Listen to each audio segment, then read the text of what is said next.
It has been a month of featuring, celebrating, and commemorating Pinay Power as we observe Women's History Month for the month of March. Unfortunately, though, it was also during this month where we heard yet again of violence against a Filipina, and this is from New York. And that is why a lot of our kababayans there have bonded together and have organized this particular event because we see the need to learn to protect ourselves and protect others. This is still in line with Asian hate crimes, which we have started talking about last year. Unfortunately, the numbers are still growing, most especially in New York. Here's the story. We have to be so informed. In a week or two, it's been a year since Vilma Carey became a survivor of a hate crime. And I wish we don't need to discuss this again. I wish we can say that we don't have to advocate for it. But the reality is that the data indicates that there are more attacks. Attorney Lara Gregory, NAFA Hate Crimes Task Force, and Jess Ng. Thank you so much and welcome to SoJannelle. Thank you so much for joining us. Janelle, thank you so much for having us. Thank you for your own advocacy on Asian hate crimes. Doing what we can, right? Because I am Asian and this concerns me. One thing though is I know that there's an uptick, especially in New York. What's the atmosphere there? You're both women. You're both women of color. Jess, are you scared? I would say I'm not scared for myself. I'm scared for the community, and I'm scared for my family, and I'm scared for my friends and my friends' mothers and aunts and grandmothers. That's who I'm scared for. And probably it's really because they are more visibly appearing Asian. When they look at the mirror, they'd find themselves checking, do I look Asian enough? Does my hat hide my face enough? Am I in danger today? And that breaks my heart for them. And that is a call to action, which is why we are doing self-defense classes, also being more visible that we are not going to tolerate this. I know that you're facilitating the self-defense class on Sunday, March 27th, but how helpful is it? Because I know that there's a jolt and a shock factor. When you're calm and there's no aggressor, you can think. But then when it happens, sometimes you can't control how you react. It is true. But then, when we equip ourselves as women, we realize that number one, physical strength can be increased or developed. Second, the perception skills can become sharpened when we deal with different situations. And number three, there's a boost of confidence, that happens in women when they know that, oh, I don't need to be helpless. I can be empowered. The same hands that nurture families is part of the same strong arms that can defend ourselves and our communities. What are the two things that people should remember when attacks like this happen in terms of self-defense? People need to remember that our voice is the most powerful weapon that we have. And when I facilitate these seminars, it's really about community aid and empowerment. And when they come to this seminar, they come for a reason because they're feeling so helpless, they're feeling so down. And when they come into this space, 100% of the time, every single time, after the hour, after the 2 hours, they feel this rush of support and empowerment and confidence, and that makes a big difference. They walk taller, they walk straighter, they make friends.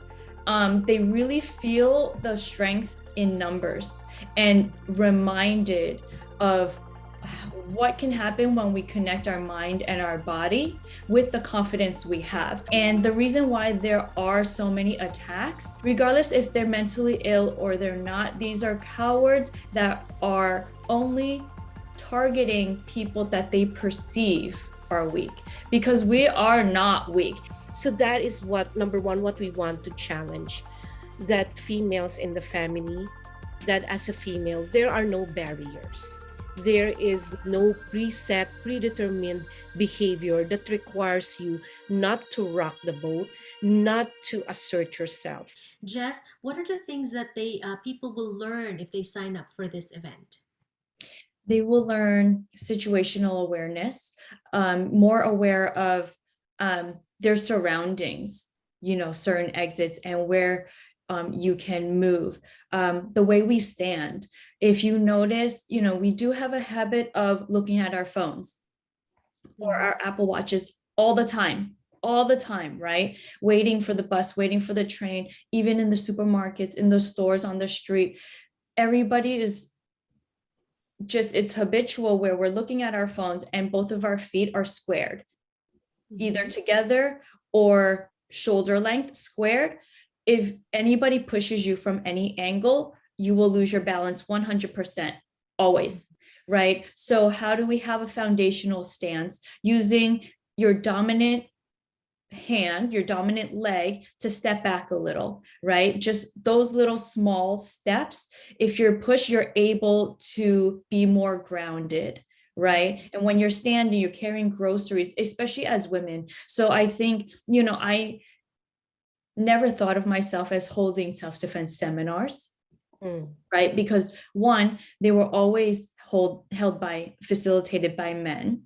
And two, they don't understand how we navigate outside when we're out. We have bags, we have purses, we have our backpacks, we carry groceries, we have things in our hand on top of our phones. Most men or boys, they go out with things in their pocket and maybe the only thing in their hand is their phone and that is it, right? So when things happen, they have free arms. For women, most of the time we don't. Right. So we think about how to stand when we carry things, make sure things have zippers and closures, not just bags, especially if we have valuables. I find myself wearing, a fanny pack that's on my body because my valuables are against my body, not just loose in a tote bag. Right. Little things like that. They'll also learn how to strike with the palm of their hand, with their dominant hand, if there's a time where they need to, if they're in a situation where they're that close and they really need to. We, hope that nobody will have to do that. And if anything happens, they're able to assess and move away. Never, when you're moving away, never turn your back to move away. Make sure to create distance by stepping back, leading with your back foot, and never moving back where your feet are staggered, because you can easily trip yourself if somebody's coming at you. Just little foundational basics like that. And as well as, maybe kneeing. If somebody's grabbing you, their weakest point is in their groin, right? Maybe one thing like that will give you a second or two to move away. Soar Over Hate is an API women-founded organization, and they provide safety devices to minors under 18 as well as adults and seniors.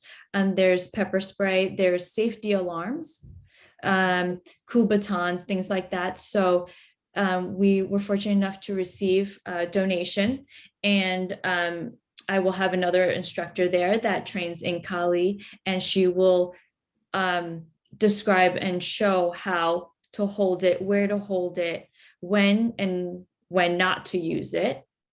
And for example, one example, a lot of people carry mace, but there's no point in carrying mace in your purse or in your bag with all these other things when you have 1 second to grab it and you can't find it, right? So if you have it on, you have it in your jacket pocket ready, in case you have 1 second. Little details like that. Seems that there's a lot to learn, right? People can benefit definitely. Lara, who can attend? Is this a free event? Go ahead, invite our viewers. Yes, this is a free event, and we want all our members of our community of all ages, young and old, to be there, to be a visible support for this. And we also welcome non-AAPI who are in solidarity with our Asian community in the fight against hate. And for those who are unable to join in person, because I'm not there in person, but Jess, a lot of the details that you said resonated with me and just like put my attention towards that, like the maze, where to put it, and all that stuff. Is it going to be streamed? Is there anywhere else that you're doing this? Is this something that can be expected in other cities as well?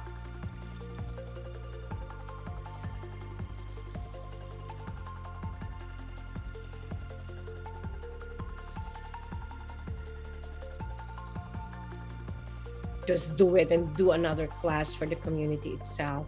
And now, yes, people, other segments of NAFA in Florida, they've reached out, they want to do it. And we were just discussing how we are going to make this happen, whether video or whether we're going to do it in person there. So we are in talks about that. Yes. And I would love to, do it streamed live. And I facilitated another seminar last Saturday. And the reason why we didn't do it live is because, we do have all attendees sign waivers. And with the height of everything going on, and it's so challenging, people show up and come and they're nervous and they're scared and uncomfortable. And knowing that they might be live on camera in a self-defense class or an empowerment class, it might deter them from not coming anymore right now. So we do want to respect people's comfortability in the safe space where they can feel, safe and protected. Right. Well, for now, there's information on the screen with where they can catch this event, and maybe they can reach out to either NAPA, to Jess directly, information on there as well, if they want to know more and be more involved. Thank you so much, ladies, for continuing to fight for our API sisters and for fighting for the community. More power to both of you. Stay safe.